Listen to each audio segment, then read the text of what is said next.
குருவின் திருவடி சரணம், குருவின் மலரடி போற்றி. அன்பார்ந்த சிந்தனையாளர்களே, அறிஞர் பெருமக்களே,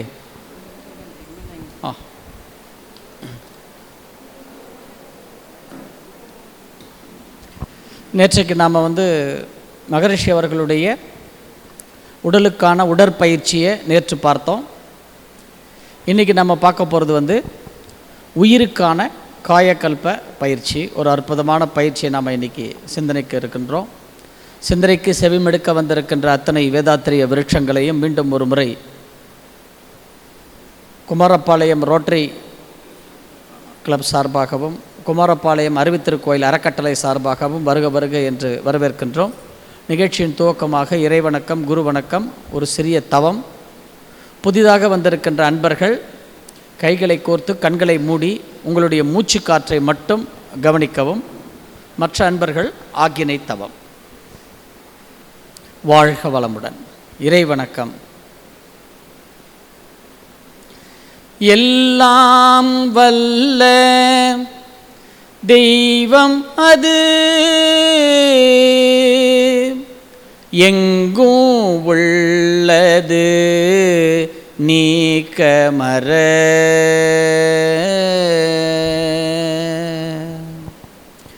எல்லாம் வல்ல தெய்வம் அது எங்கும் உள்ளது நீக்கமற.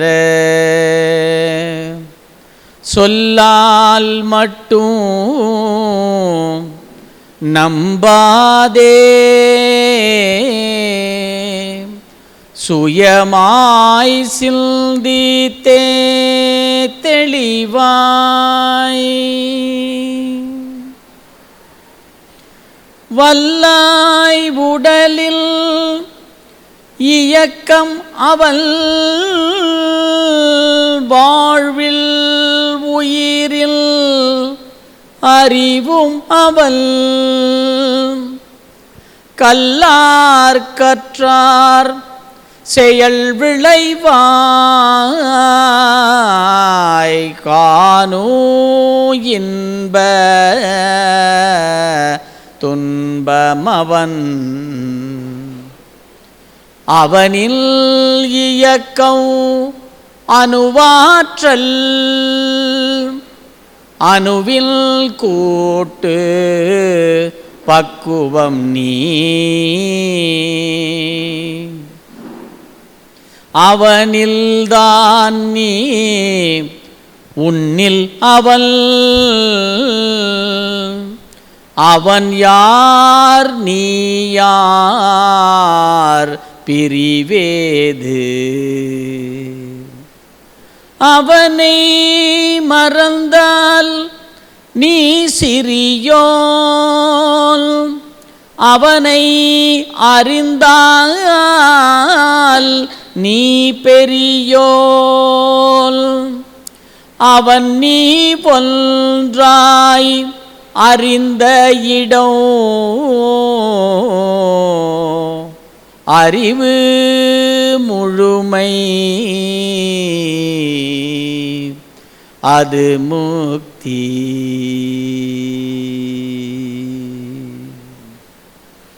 குரு வணக்கம். தந்தை தாயிருயிரும் ஒன்று சேர்ந்து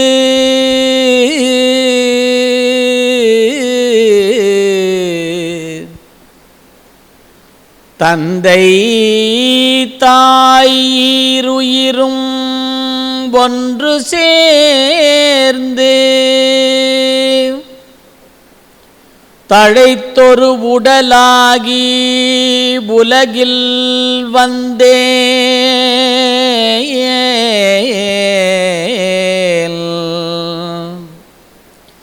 தந்தை தாயிருயிரும் ஒன்று சேர்ந்து தழைத்தொரு உடலாகி உலகில் வந்தேன். அந்த ஈருயிர் வினைகள் அறமோ மற்றும் அளித்த பதிவுகள் எல்லாம் என் சொத்தாச்சி.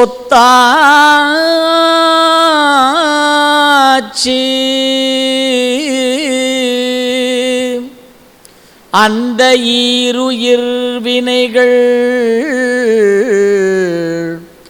அறமோ மற்றும் அளித்த பதிவுகள் எல்லாம் என் சொத்தாச்சி. இந்த அரும் பிறவியில் முன்வினை அறுத்தே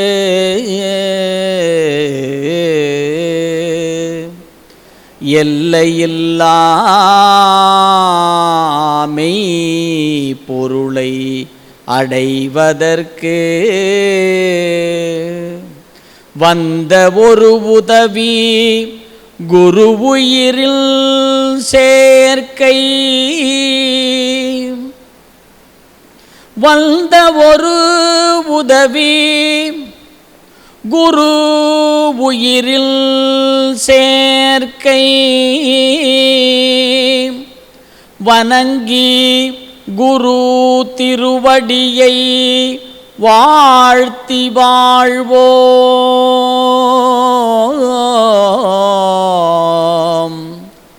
குரு திருவடியை வாழ்த்தி வாழ்வோம்.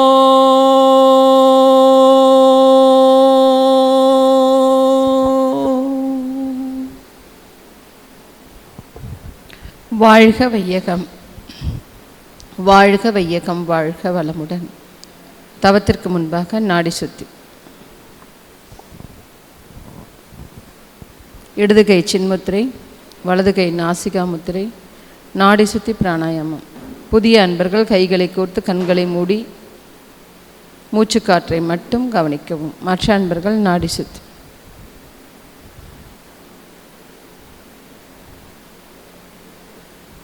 இடது நாசி வழியாக மூச்சை மெதுவாக உள்ளே இழுத்து வலது நாசி வழியாக மூச்சை மெதுவாக வெளியே விடவும். மீண்டும் மெதுவாக வலது நாசி வழியாக மூச்சு இழுத்து இடது நாசி வழியாக விடவும். ஒரு சுற்று.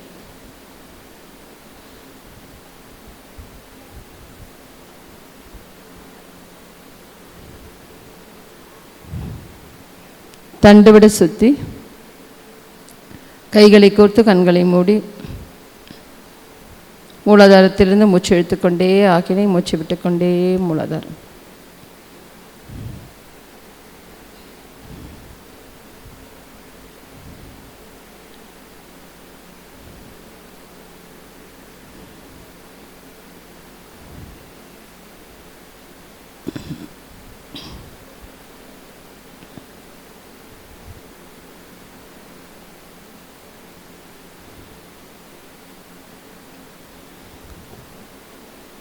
வாழ்க வளமுடன்.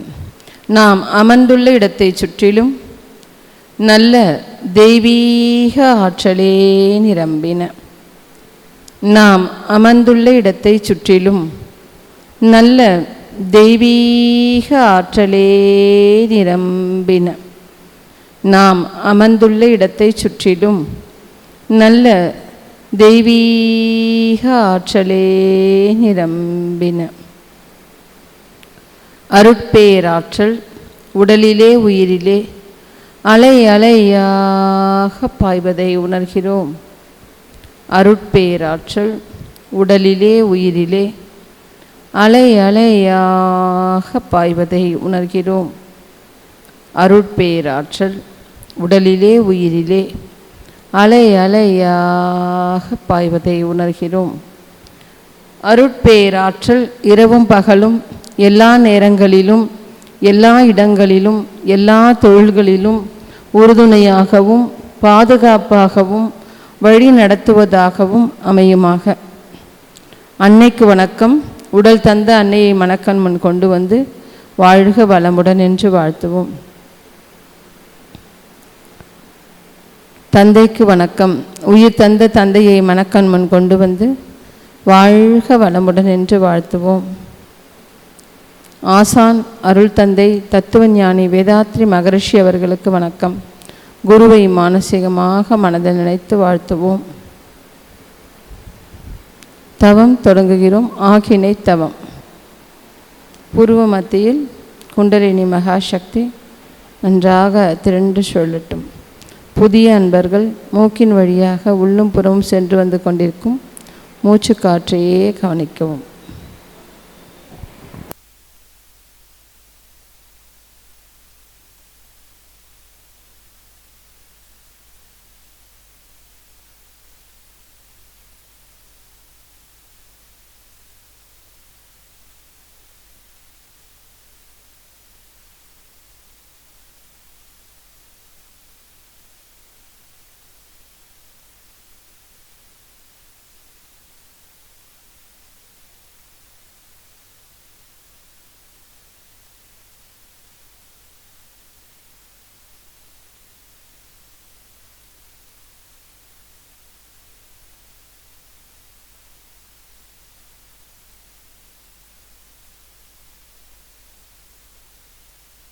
தவத்தை நிறைவு செய்கிறோம். தவ ஆற்றல் உடல் முழுவதும் பரவட்டும். உடலும் உள்ளமும் தூய்மையும் மேன்மையும் அடையட்டும். அருட்பேராற்றல் கருணையினால் உடல் நலம், நீலாயுள், நிறை செல்வம், உயர் புகழ், மெய்ஞானம் ஓங்கி வாழ்வோம். அருட்பேராற்றல் கருணையினால் உடல் நலம், நீலாயுள், நிறை செல்வம், உயர் புகழ், மெய்ஞானம் ஓங்கி வாழ்வோம். அருட்பேராற்றல் கருணையினால் உடல் நலம், நீலாயுள், நிறை செல்வம், உயர் புகழ், மெய்ஞானம் ஓங்கி வாழ்வோம். ஆசான் அருள் தந்தை அவர்கள் அருளிய வேதாத்திரியம் வாழ்க வளமுடன். உலக சமுதாய சேவா சங்கம் வாழ்க வளமுடன். ஆழியார் அறிவு திருக்கோயில் வாழ்க வளமுடன்.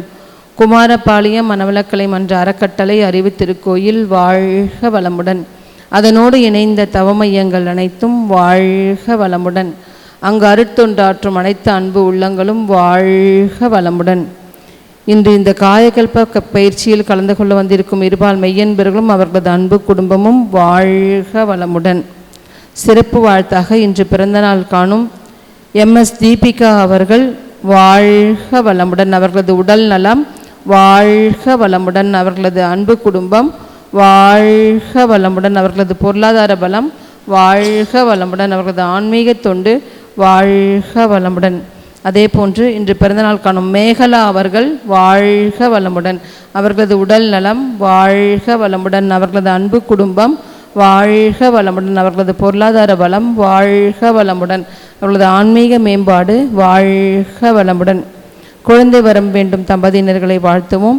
வேலுமணி ஹேமா தம்பதியினர் வாழ்க வளமுடன். அவர்களது உடல் நலம் வாழ்க வளமுடன். அவர்களது அன்பு குடும்பம் வாழ்க வளமுடன். அவர்களது பொருளாதார மேம்பாடு வாழ்க வளமுடன். அவர்களது ஆன்மீக தொண்டு வாழ்க வளமுடன். மைதிலி தம்பதியினர் வாழ்க வளமுடன். அவர்களது உடல் நலம் வாழ்க வளமுடன். அவர்களது அன்பு குடும்பம் வாழ்க வளமுடன். அவர்களது பொருளாதார பலம் வாழ்க வளமுடன். அவர்களது ஆன்மீக மேம்பாடு வாழ்க வளமுடன். கிருத்திகா அவர்கள் கிருத்திகா தம்பதியினர் வாழ்க வளமுடன். அவர்களது உடல் நலம் வாழ்க வளமுடன். அவர்களது அன்பு குடும்பம் வாழ்க வளமுடன். அவர்களது பொருளாதார பலம் வாழ்க வளமுடன். அவர்களது ஆன்மீக மேம்பாடு வாழ்க வளமுடன். மைதிலி தம்பதியினர் வாழ்க வளமுடன். அவர்களது உடல் நலம் வாழ்க வளமுடன். அவர்களது அன்பு குடும்பம் வாழ்க வளமுடன். அவர்களது பொருளாதார மேம்பாடு வாழ்க வளமுடன்.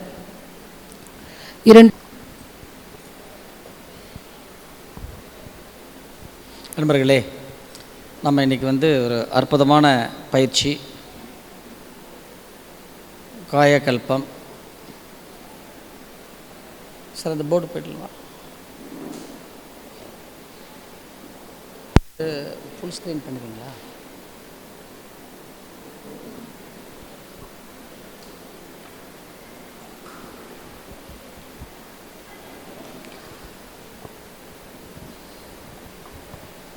இன்றைக்கி பயிற்சி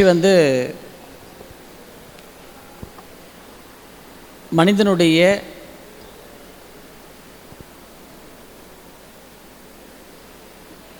ஆயுளை நீட்டிக்கக்கூடிய ஒரு அற்புதமான ஒரு பயிற்சி தான் இந்த சித்தர்கள் யோக காயகல்ப பயிற்சி.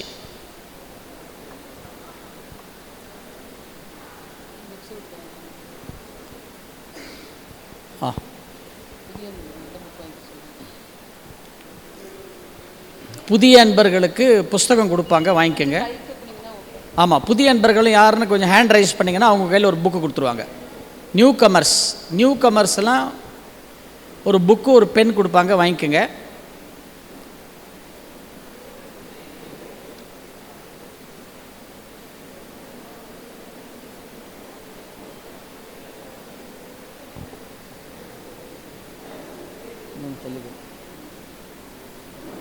அவ்வளோதான் போதும். 28.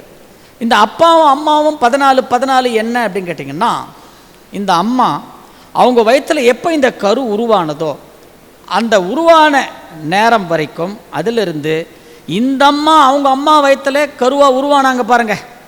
குழந்தை பிறந்து அவங்க அம்மா கிட்ட அந்த அம்மா அந்த தாய்ப்பால் குடித்தாங்க பாருங்கள். அந்த மதர் ஃபீடிங், அந்த தாய்ப்பால் குடித்த நாள் முதல் கொண்டு இந்த க்ஷண நேரம் இந்த அம்மா வயிற்றில் கரு உருவாச்சு பாருங்க, அது வரைக்கும் இந்த பெண், இந்த தாய் என்னென்ன உணவுகள்லாம் சாப்பிட்டாங்களோ, சாத்வீகமான உணவு, ரஜோகுண உணவு, தாமச குண உணவு, என்னென்ன உணவுகள் வகையெல்லாம் சாப்பிட்டாங்களோ அந்த உணவின் மூலமாக வருகின்ற பதிவுகள் 14 பதிவை யார் கொடுப்பாங்க? ஃபஸ்ட்டு அம்மா. அத்தோட அம்மா கதை முடிஞ்சு போச்சு, ஆடி தள்ளுபடி. மிச்சம் எல்லாம் அப்பா தான். அப்பாவும் அதே மாதிரி அவங்க அம்மா கிட்ட தாய்ப்பால் முடித்த நாள் கொண்டு தன்னுடைய விந்து மனைவியினுடைய கருவறை நோக்கி அந்த சென்ற நேரம் வரைக்கும் அப்பா உணவின் மூலமாக என்னென்ன பதிவுகள் இருந்ததோ அதை அந்த 14 கொடுத்துருவார். இதுதான் முதல்ல அடிப்படை. 28. இது எப்படி பதிவாக மாறும் அப்படின்னு சொல்கிறேன். ஒரே ஒரு உதாரணத்துக்கு சொல்கிறேன். நான் உதாரணத்துக்கு ஒன்றே ஒன்று சொல்கிறேன். நம்ம குடும்பத்தில் நடக்கிறதே சொல்கிறேன். இப்போ நம்ம குடும்பத்தில் ஒரு சின்ன குழந்தை இருக்குதுன்னு வச்சுங்களேன். ஒரு 3 வயசோ 4 வயசோ ஒரு குழந்தை இருக்குது அப்படின்னு வச்சுங்க. உங்கள் க்ளோஸ் ரிலேஷனே வருவாங்க வீட்டுக்கு. அந்த குழந்தை வீட்டில் டிஃபன் சாப்பிட்டுக்கிட்டு இருக்கோம். இட்லி தொட்டுக்கிறதுக்கு மிளகா பொடி சாப்பிட்டுக்கிட்டு இருக்கோம் அந்த குழந்தை. இந்த அம்மா அங்கேருந்து வருவாங்க. அந்த வீட்டில் இருக்கிற பெரியம்மா கிட்ட இந்த அம்மா சொல்லுவாங்க, இந்த குழந்தைய பாரேன், இவளை பாரேன் என்ன அப்படின்னு கேட்பாங்க. இவங்க அம்மா பாரேன், இவங்க அம்மா சாதாரணமாக எல்லாரும் இட்லிக்கு தான் மிளகா பொடி தொட்டுப்பாங்க. இவங்க அம்மா என்ன பண்ணுவாங்க? மிளகா பொடிக்கு இட்லியை தொட்டுப்பாங்க. அப்படின்னு என்ன அர்த்தம்? அவ்வளோ காரம். அவங்க அம்மா அப்படியே உரிச்சு வந்திருக்கு பாருங்க, இதுவும் அதே மாதிரி எவ்வளோ மிளகா பொடி, இட்லி பாருங்க இவ்வளோ உண்டு வச்சிருக்குது அப்படின்வாங்க. இது கொடுத்த இந்த பதிவு கொடுத்து யார் கொடுத்தது? இது அம்மா உணவின் மூலமாக கொடுத்துட்டாங்க. இப்போ கொடுத்தாச்சா பதிவுங்க, இந்த குழந்தைக்கு வந்துருச்சு. இந்த அம்மா இருக்கிறாங்களே, அவங்களுடைய பதிவில், அவங்களுக்குள்ளே இருக்கிற அந்த 84 பதிவில் அந்த அம்மாவுக்கு 76வது வயசில் வயிற்றில் காரம் சாப்பிட்டு சாப்பிட்டு சாப்பிட்டு சாப்பிட்டு 76வது வயசில் அந்த அம்மா வயிற்றில் ஒரு அல்சரு, ஒரு புண்ணு வரணும்னு விதி இருக்கும். எப்போ? 76வது வயசில். ஆனால் பல பதிவுகள் காரணமாக, அந்த அம்மாவுடைய வாழ்க்கை சூழல் காரணமாக அந்த அம்மா 70 வயசுல என்ன இருப்பாங்க? இறந்து போயிருப்பாங்க. இப்போ அது வர அந்த இப்போ யார்கிட்ட ட்ரான்ஸ்ஃபர் ஆயிடுச்சு? இங்கே இருக்குது. இப்போது இதுக்கு அந்த நேரம் எப்போ வருமோ அப்போ இது அப்போ அதை அனுபவிக்கும். இது தான் அவங்களுக்கு வர வேண்டியது இவங்களுக்கு வரும். புரியுதுங்களா? இப்போ அம்மா மூலயமா அப்பா மூலயமா 28 வந்துருச்சு. இதுக்கப்புறமா அப்பா என்ன பண்ணுவாருன்னு கேட்டிங்கன்னா, தன்னுடைய சொந்த அக்கௌண்ட்லேருந்து அப்பாவுடைய கேரக்டர், குணம், பதிவுகள் இருக்கு பாருங்க, அதை 21 பதிவுகளை அப்பா கொடுப்பார். அப்போ அப்பா எவ்வளோ கொடுக்குறாரு? 21 ப்ளஸ் உணவின் மூலமாக ஒரு 14. அப்பா கிட்டேருந்து எவ்வளோ வருது? இப்போ 35. அம்மா கிட்டேருந்து 14. அப்பாவுடைய அப்பா 15, அவங்க அப்பா 10, அவங்க அப்பா 6, அவங்க அப்பா 3, அவங்க அப்பா 1. 1வது தலைமுறையில் ஒரு பதிவு, 2வது தலைமுறையில் 3 பதிவு, 3வது தலைமுறையில் 6 பதிவு, 4வது தலைமுறையில் 10 பதிவு, 5வது தலைமுறையில் 15 பதிவு. இந்த 15ன்றது தாத்தா. 10ன்றது கொள்ளு தாத்தா. என்ன 6வது தலைமுறை அப்பா கிட்டேருந்து 21 + 14, அம்மா கிட்டேருந்து ஒரு 14, மொத்தம் 84. இது தான் நமக்குள்ளே இருக்கிற ஓப்பனிங் பேலன்ஸ். இந்த ஓப்பனிங் பேலன்ஸ் வச்சுக்கிட்டு தான் நாம் எங்கே வந்திருக்கிறோம்? எங்கே வந்தோம்? இங்கே வந்து உட்காரல, ஹாஸ்பிட்டலில் பிறந்தீங்க ஹாஸ்பிட்டலில் வந்து பிறந்தீங்க. அப்போ ஓப்பனிங் பேலன்ஸ் நம்ம அக்கௌண்ட்டில் எவ்வளோ இருந்தது? 84. இன்றைக்கி எவ்வளோ இருக்குது? அவங்க உங்ககிட்டே விட்டுறேன். பக்கத்தில் 1 சைபர் போடணுமா, 2 சைபர் போடணுமா, 3 சைபர் போடணுமா? நம்ம எவ்வளோ பண்ணியிருக்கோமோ, நாம் எவ்வளோ சேர்த்து வச்சுருக்கிறோம். முன்னோர்கள் மூலயமா வந்த ஓப்பனிங் பேலன்ஸ் தான் 84. நாம் பண்ணது 840.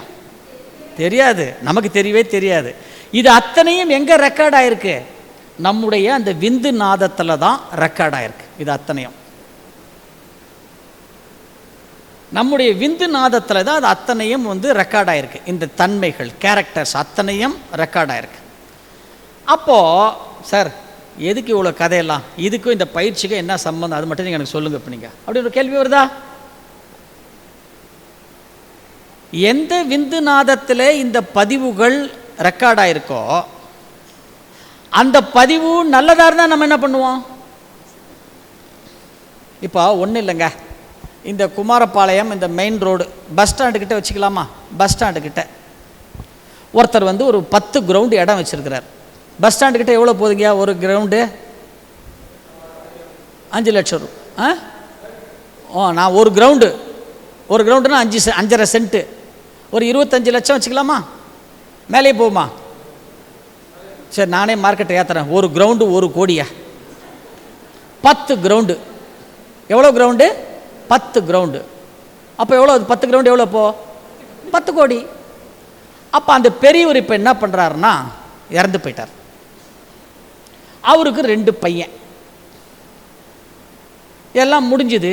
2 பையனை கூப்பிட்டாங்க. இங்கே பார்ப்பா, 2மே நார்த் ஃபேஸில் இருக்குது. ஒருத்தருக்கு முன்னாடி பின்னாடி இல்லை, கண்டினியூவாக இருக்குது. ஒரு 5 நீ எடுத்துக்கோ, இன்னொரு 5 கிரவுண்டு அவர் எடுத்துக்கிட்டோம், சமமாக எடுத்துக்கங்க அப்படின்னா 2 பேரும் சந்தோஷமாக என்ன பண்ணாங்க? இப்போ அப்பா சொத்து, இவனுக்கு 5 கிரவுண்டு, அண்ணனுக்கு 5 கிரவுண்டு, தம்பிக்கு 5 கிரவுண்டு எடுத்துக்கிட்டாங்க. போயிட்டு வரேங்க, வாழ்க வளமுடன் சொல்லிட்டு கிளம்புனாங்க. கிளம்பின உடனே எங்கே கிளம்புற? உட்கார். இப்போ 5 கிரவுண்டு வந்தது என்னது? இது நல்ல பதிவு, நல்ல சொத்து, நல்ல பதிவு. உட்காருன்னாங்க. உட்கார்ந்தாங்க. உங்கள் அப்பா 70 வயசில் இறந்து போயிட்டார். உங்கள் அப்பாவுக்கு 82 வயசில் உங்கள் அப்பாவுக்கு வந்து கேன்சர்னு ஒன்று வரணும்னு ஒரு விதி இருக்குது, ஒரு ரெக்கார்டு இருக்குது. இப்போ அவர் அனுபவிக்கல அதை. இப்போ அதை அனுபவிக்கல அவர். இப்போ உங்கள் 2 பேரில் யார் எடுத்துக்க போகிறீங்க? அதை யார் எடுத்துப்பீங்க? ஆளுக்கு பாதியா? யாரும் ஒருத்தர் தானே வரணும், ஒரு உடலுக்கு தானே வரணும். எப்படி வைக்கிறாங்க பாருங்க கடவுள் ட்விஸ்ட் நமக்கு. அப்போ அண்ணன் சொல்கிறாரு, தம்பி நான் வந்து குடும்பத்தில் மூத்தவன், எனக்கு தான் எல்லாம் வந்து நாட்டு நடப்பு, குடும்பத்தில் நல்லது கெட்டது எல்லாம் எனக்கு தான் தெரியும். நான் தான் முன்னிருந்து எல்லாத்தையும் செய்யணும். உனக்கு விவரம் தெரியாதவன், எனக்கு உடம்பு வேற இப்போ வந்து முடியல. இது மாதிரி இதெல்லாம் வந்தால் என்னால் தாங்க, உனக்காவது வயசு இளம் வயசு, நீ உனக்கு வந்தால் உடனே பண்ணலாம், நீ தாங்கலாம். ஆனால் எனக்கு பதிலாக நீ எடுத்துக்கோ. இப்போ தம்பி என்ன சொல்கிறான்? அண்ணா நீ எல்லாத்தையும் ஆண்டு அனுபவிச்சிட்ட, நான் இப்போ தான் வாழவே ஆரம்பிச்சிருக்கேன். நீ தான் எல்லாத்தையும் ஆண்டு அனுபவிச்சிட்டிய. எந்த இதெல்லாம் முறையாக பண்ணணுமோ நீ பண்ணும்போதே உன் பக்கத்துலேருந்து எல்லாத்தையும் நான் பார்த்துட்டேன். எனக்கு எல்லாமே முறையாக எப்படி பண்ணணும் எனக்கு இப்போது தெரியும். இப்போ நீ சொல்லு, நான் எழுதி வச்சுக்கிறேன் என்னென்ன முறைலாம். நீ அனுபவிச்சால் நான் இனிமேல் தான் அனுபவிக்கணும். அனுபவிக்காமல் நான் எதுக்கு போகணும்? எனக்கு பதிலாக நீ எடுத்துக்கோ. இப்போ திரும்ப அண்ணன் சொல்கிறார், தம்பி பொறுமையாக அண்ணன் சொல்கிறத கேளு. அண்ணன் சொன்னால் கேட்கணும். என்ன, எனக்கு 3 கிரவுண்டு போகிறோம், நீ 7 கிரவுண்டு எடுத்துக்கோ, அதையும் எடுத்துக்கோ அப்படின்றார். அவன் சொல்கிறான், நமஸ்காரம், 10 கிரவுண்டு நீயே எடுத்துக்கோ, இதையே நீயே எடுத்துக்கொண்டு போயிடுவோம். இதுதான் நம்ம வாழ்க்கையில் நடக்கிறது. முன்னோர்கள் மூலயமா வந்த இது மட்டும் ஓணும், மற்றதெல்லாம் நமக்கு எத்தனை பேர் ஏற்றுக்கிறோம்? நம்ம என்னங்க ஏற்றிக்கிட்டா சொத்து பிரச்சனை வராது. வாழ்க வளமுடன். சரி, இப்போ இது எங்கே டிரான்ஸ்ஃபர் பண்ணுறாங்க தெரியுமா? நமக்கு நாம் தான் சண்டை போடுறோம். எங்கே டிரான்ஸ்ஃபர் பண்ணுறாங்க இதை? ஒரு இப்போ அந்த முதியவர் இறந்து போயிட்டார் ஒரு குடும்பத்தில். இறந்து போயிட்ட உடனே அந்த அந்த பூத உடலை எடுக்கிறதுக்கு முன்னாடி எல்லாரையும் கூப்பிட்றாங்கல்ல. என்னன்னு கூப்பிடுவாங்க? ஃபஸ்ட்டு யாரை கூப்பிடுவாங்க? யாரை கூப்பிடுவாங்க? பங்காளிகள்லாம் வாங்கப்பா அப்படின்னு கூப்பிடுவாங்க. அதெல்லாம் என்ன அர்த்தம்? இவருடைய பாவம் புண்ணியத்தில் யாரெல்லாம் பங்கெடுத்து போறீங்க அந்த பங்காளிங்கெல்லாம் வாங்கன்னு கூப்பிடுறாங்க. இந்த வடிவேல் ஒரு படத்துல கிட்னி எடுக்கிறதுக்கு கூப்பிடுற மாதிரி நம்மளை கூப்பிடுறாங்க பங்காளிகள். இதை ஓப்பனா சொன்னா யாராவது கிட்டக்க போகுமா? யாராவது கிட்டக்க போகுமா? ஒருத்தரும் போக மாட்டோம். அது என்ன பண்ணும் அப்படின்னு கேட்டிங்கன்னா, அந்த இறந்த உடலுக்குடைய ஆயுள் 120 எல்லாருக்குமே. அது 70 வயசுல இறந்து போச்சு. இன்னும் எத்தனை வருஷம் பதிவு இருக்கிறது கிட்ட? 50 வருஷம் பதிவு அதுகிட்ட இருக்கு. இது கிட்ட இருக்கிற 50 வருஷம் பதிவை யார் யாருக்கு டிரான்ஸ்ஃபர் பண்ணணும்னு அதுதான் டிசைட் பண்ணணும். பெரிய பிள்ளைக்கு கொடுக்கணுமா, சின்ன பிள்ளைக்கு கொடுக்கணுமா, தவறான துரோகி ஒருத்தன் அண்ணனுக்கு கொடுக்கணுமா, தம்பிக்கு கொடுக்கணுமா, மாமாவுக்கு கொடுக்கணுமா, அதுதான் டிசைட் பண்ணோம். அது டிசைட் பண்ணோம், அந்த ஆத்மா டிசைட் பண்ணோம் அந்த நேரத்தில். அப்போ பங்காளிக இதை சொல்லி பங்காளிக வானா யாராவது ஒருத்தங்கிட்ட போகுமா? இதை தெரியாமல் தான் சில பேர் நான் நேர் பங்காளி என்னை கூப்பிடாமே எடுத்துட்டாங்க அப்படின்னு சொல்லுவான். சில பேர்லாம் கூப்பிடலன்னா சந்தோஷம்னு விட்டுட்டு போக வேண்டியது தானே. ஆனால் அவன் என்ன பண்ணுவான்? என்னை வந்து டெத்துக்கே கூப்பிடல சண்டை போடுவான்.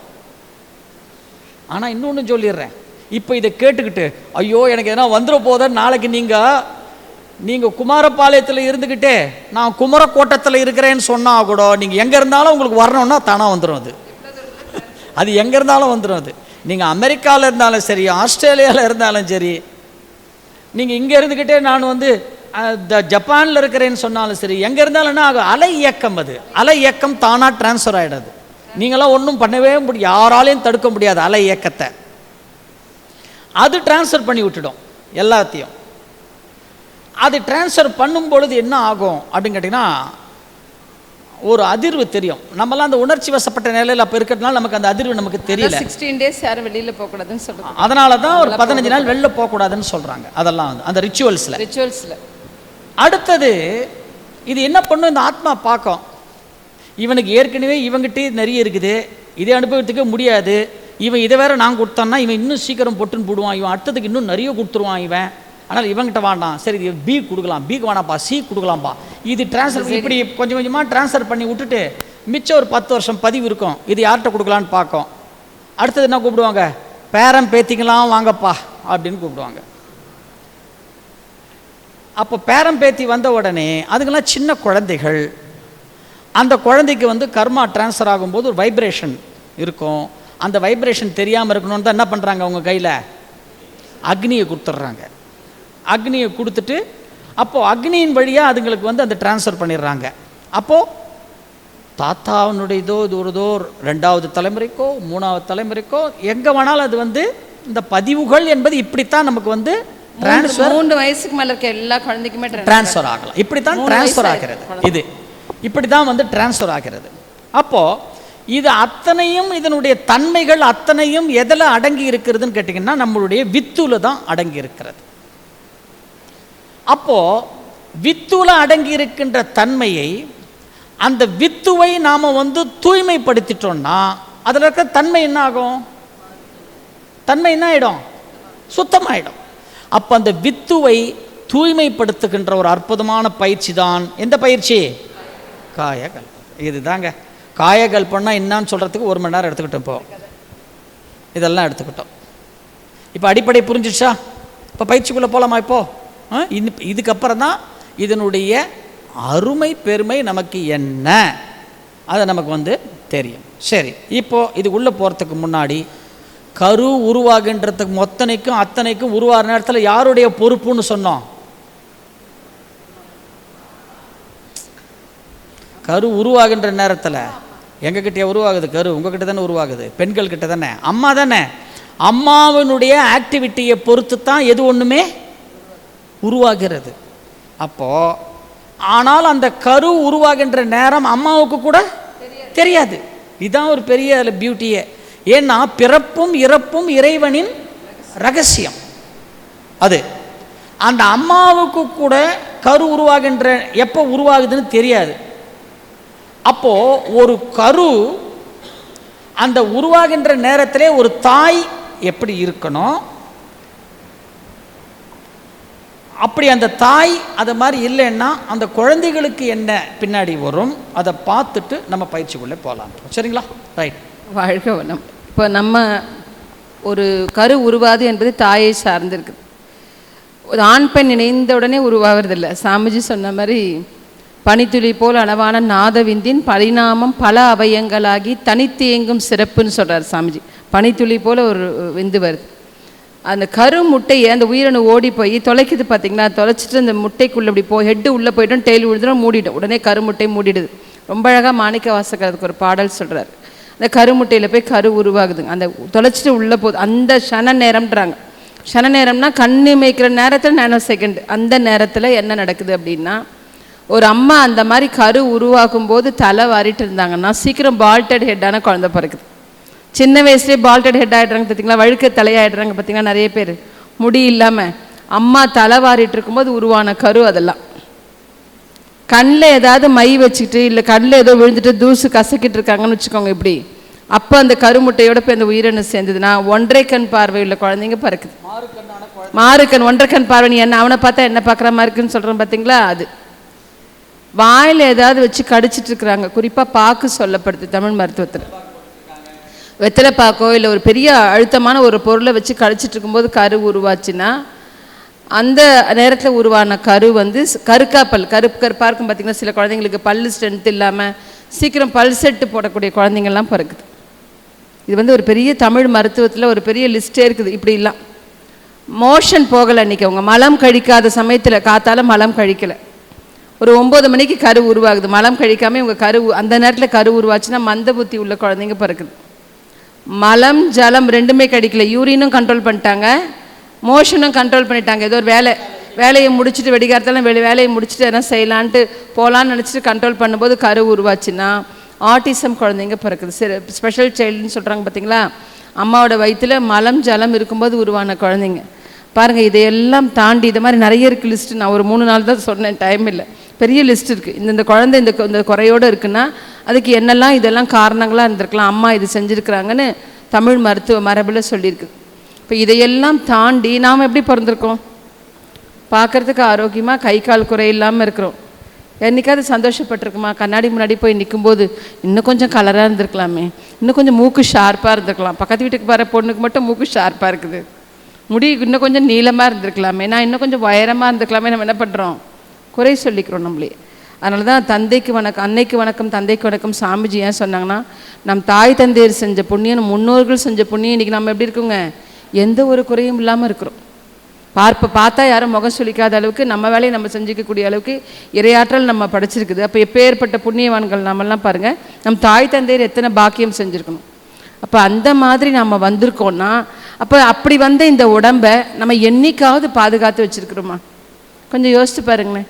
நம்ம வீட்டில் ஒரு மிக்சி வாங்குகிறோம், லேடிஸு சொல்கிறேன், மிக்சி ஃப்ரிட்ஜ் வாங்கினா என்ன பண்ணுறோம்? புதுசாக வாங்கணும் தொடச்சி ஒரு சின்ன அழுகுப்பட்ட கூட இப்போ தான் வாங்கினது இப்படி பண்ணிட்டேன்னு பசங்களை திட்டி தொடச்சி வைக்கிறோம். ஆண்களாக இருந்தால் ஒரு வண்டி வாங்குகிறோம், கரெக்டாக இத்தனை கிலோமீட்டரில் சர்வீஸ் விடணும், ஃப்ரீ சர்வீஸுங்க, 3 சர்வீஸ் கரெக்டாக விடணும், ஆயில் கரெக்டாக இருக்கா எல்லாம் செக் பண்ணுறோம்.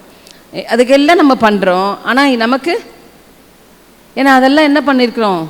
காசு கொடுத்து வாங்கணும். இது இலவசமாக வந்தது, ஃப்ரீன்ற மாதிரி. நம்ம யாரும் இந்த அப்பா அம்மாவுக்கு பிறக்கணும்னு கேட்கல. தந்தை தாய் ஈருயிர் ஒன்று சேர்ந்து தழைத்தது ஒரு உடலாகி வந்தோம்.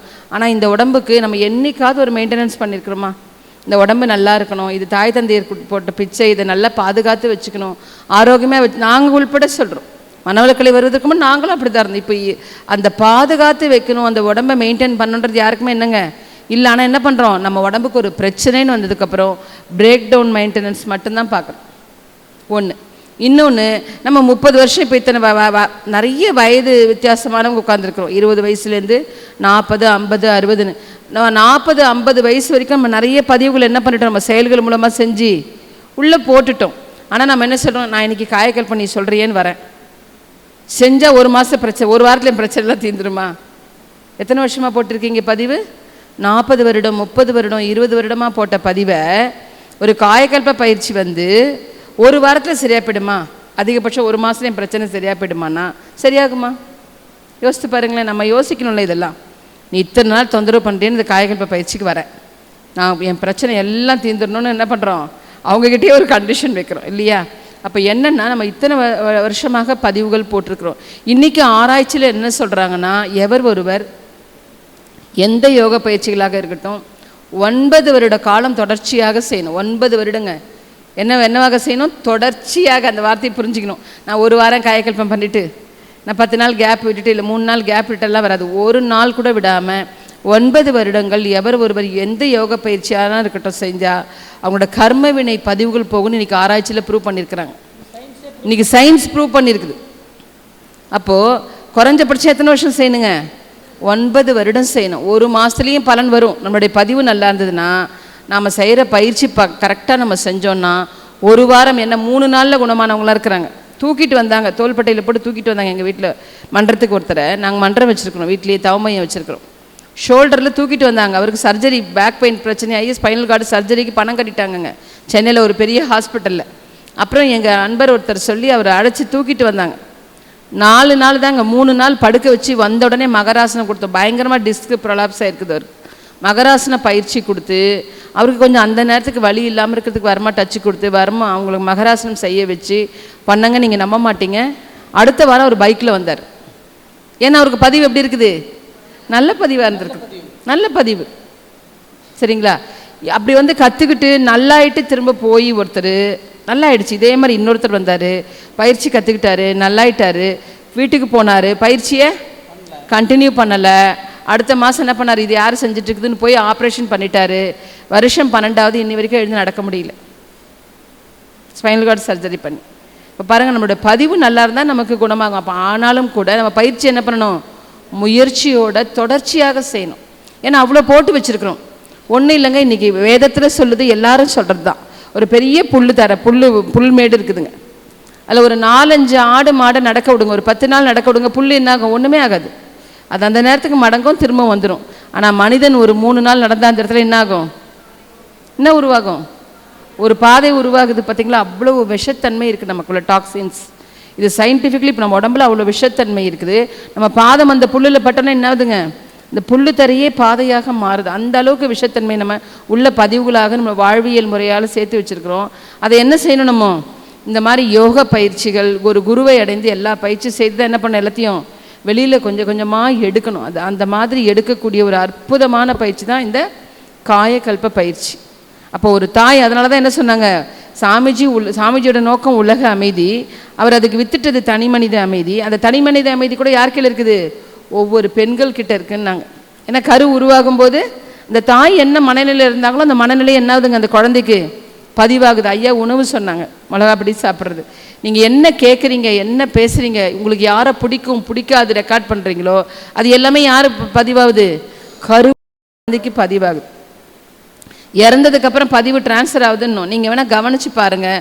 ஒரு குடும்பத்தில் ஒரு பெரியவர் யாராவது இறந்துட்டாங்கன்னா அவங்க குடும்பத்தில் உள்ளவங்க அவங்களுக்கு பிடிச்ச விஷயங்கள் யாராவது ஒருத்தர் சாப்பிடுவாங்க. இத்தனை நாள் கோவப்படாமல் இருந்தவங்க அவர் கோவக்காராக இருந்தாலும் யாராவது ஒருத்தர் கோவப்படுவாங்க. இப்போ ஒரு குழந்தை பிறக்குது சொல்கிறாலும் அப்படியே சித்தியை உரிச்சிட்டு பிறக்குது, அப்படியே மாமா மாதிரியே இருக்குதுன்னு சொல்கிறேன் இல்லைங்களா? அப்போ பாருங்கள், நம்ம உருவமே நம்முடையதல்ல, நம் தலைமுறை பதிவுகளை வாங்கி வந்த உருவம் இது. ஆனால் நான் என்ன சொல்கிறோம், நான் யார் தெரியுமா? என்கிட்ட இந்த உன்னை பற்றி எனக்கு நல்லா தெரியும். நான் நினச்சேன் உன் தண்டவாளம் ஏற்றுன்னு சொல்கிறேன். அவர் என்ன சொல்வார், எதிர்க்க உள்ளவர், நான் ஏரோப்ளைன்லேயே ஏற்றுவம்பர். ஆனால் நம்மளை பற்றி நமக்கு யாருக்கும் தெரியாது. நம்மளோட உருவமே, நம்முடைய உடல் அமைப்பு எல்லாமே யாரை சார்ந்தது? தலைமுறை பதிவுகளை வாங்கி வந்திருக்கு. அப்போ நம்ம 120 வயது யாரும் வாழறதில்ல.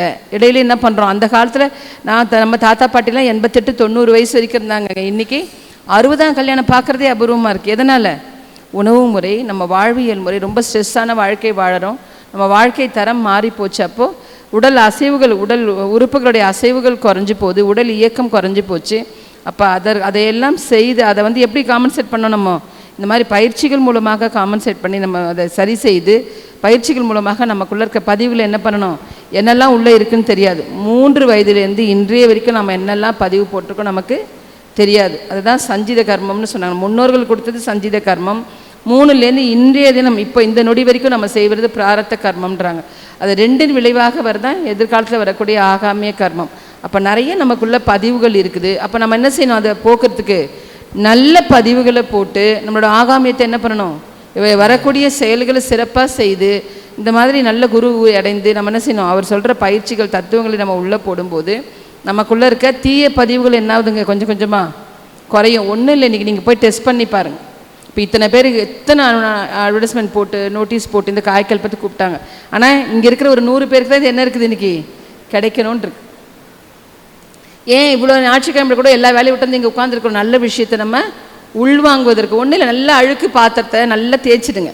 சபீனாவோ விம்மோ வச்சு தேய்ச்சிட்டு, இல்லை ஒரு துணி அழுக்கு துணியை அலசிட்டு அந்த பக்கெட்டு தண்ணியை கொண்டு போய் கீழே திறந்து விட்டுருங்க. ஒரு அரை மணி நேரம் கழித்து பக்கெட்டில் போய் பார்த்தீங்கன்னா என்னங்க இருக்கும்? என்னங்க இருக்குங்க? பார்த்துருக்கீங்களா? யாராவது டெஸ்ட் பண்ணி பார்த்துருக்கீங்களா? இருந்த பக்கெட் உள்ள இருந்த அழுக்கு தண்ணியெல்லாம் போய் என்ன இருக்கும்? உள்ள பியூராக நல்ல தண்ணி, அதை சேவ் ஆகிற மாதிரி நல்ல விஷயங்கள் நம்ம உள்ளே போட. ஒரு சாதாரண அழுக்கு தண்ணியே நல்ல தண்ணியை திறந்து விட்டோன்னே வெளியில் வந்து சுத்தமாக மாறுதே. அப்போ நம்ம உள்ளுக்குள்ளே எத்தனை பதிவுகள் இருக்குது. அப்போ நம்ம மேலே நல்ல விஷயங்களை போட போட போட நமக்குள்ளே இருக்கிற பதிவுகள்லாம், தீய பதிவுகள்லாம் என்னாகும்? விலகி நம்ம எப்படி இருப்போம்? நம்ம தூய்மையாகிறதுக்கு வாய்ப்புகள் இருக்கு இல்லையா? அதை மாதிரி ஒரு அற்புதமாக நம்ம உள்ளே இருக்கக்கூடிய பல பதிவுகளை போக்கக்கூடிய, தீய பதிவுகளை போக்கக்கூடிய ஒரு அற்புதமான நம்ம முன்னோர் பதிவுகளாகட்டும், நாம் சேர்த்து வச்ச பதிவுகளையும் போக்குவதற்கு தான் இந்த காயக்கல்ப பயிற்சி.